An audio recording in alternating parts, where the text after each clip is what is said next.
سیدنا بلال حبشی رضی اللہ تعالیٰ عنہ منظور نگاہ نبوی، نگاہ مصطفیٰ کریم صلی اللہ علیہ وآلہ وسلم کی عظمت و شان کا تذکرہ کرتے ہوئے امام اہل سنت علیہ رحمہ نے فرمایا، جس طرف اٹھ گئی دم میں دم آ گیا، اس نگاہ عنایت پہ لاکھوں سلام۔ خواجہ غلام قطب الدین فریدی نے فرمایا، اس طرف بارش انوار مسلسل ہوگی جس طرف چشم محمد کے اشارے ہوں گے۔ اٹھ گئی جب تیری جانب وہ کرم بارے نظر، اس گھڑی قطب تیرے وارے نیارے ہوں گے۔ سیدنا بلال حبشی رضی اللہ تعالیٰ ان خوش نصیبوں میں سے ہیں جو ہر گھڑی منظور نگاہ نبوی تھے اور اب بھی ہیں۔ امام الانبیاء صلی اللہ علیہ وآلہ وسلم کی کرم نوازی تھی کہ اپنی بلند شان کے باوجود سیدنا بلال حبشی اور دیگر معاشی طور پر خستہ حال صحابہ کرام علیہم رضوان کو اپنی بارگاہ سے دور نہیں فرماتے تھے۔ ایک موقع پر کافر سرداروں نے بارگاہ نبوی میں حاضر ہو کر کہا، ان کمزور لوگوں کے ساتھ بیٹھتے ہوئے ہمیں شرم محسوس ہوتی ہے، اگر آپ انہیں اپنے پاس سے اٹھا دیں اور ہمارے لیے الگ نشست کا اہتمام کریں تو ہم اسلام قبول کر لیں گے۔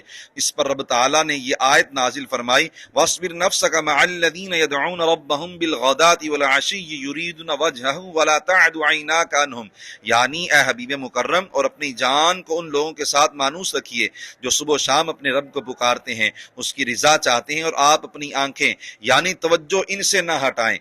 مزید فرمایا، وَقُلِ الْحَقُّ مِنْ رَبِّكُمْ فَمَنْ شَاءَ فَلْيُؤْمِنْ وَمَنْ شَاءَ فَلْيَكْفُرْ، یعنی اے حبیب مکرم، اور آپ فرما دیجئے کہ حق تمہارے رب کی طرف سے ہے، تو جو چاہے ایمان لائے اور جو چاہے کفر کرے، یعنی بہرحال تمہاری خاطر ان کو اپنے پاس سے نہیں اٹھاؤں گا۔ معلوم ہوا کہ سیدنا بلال حبشی ان افراد میں سے ہیں جنہیں نگاہ میں رکھنے کا حکم باری تعالیٰ نے دیا ہے۔ بعض بدبخت خصوصاً محرم الحرام میں خلفائے راشدین علیہم الرضوان اور سیدنا امیر معاویہ رضی اللہ تعالیٰ عنہ کی گستاخیاں کرتے ہیں۔ ایسے لوگوں کو سوچنا چاہیے کہ باری تعالیٰ سیدنا صدیق اکبر رضی اللہ تعالیٰ عنہ کے آزاد کردہ حضرت بلال حبشی رضی اللہ تعالیٰ عنہ کے بارے میں نازیبا بات پر آیت کریمہ نازل فرما کر تحقیر کرنے والوں کو تنبیہ فرماتا ہے، تو خود صدیق اکبر رضی اللہ تعالیٰ عنہ کی توہین پر اس کے غضب و جلال کا کیا عالم ہوگا۔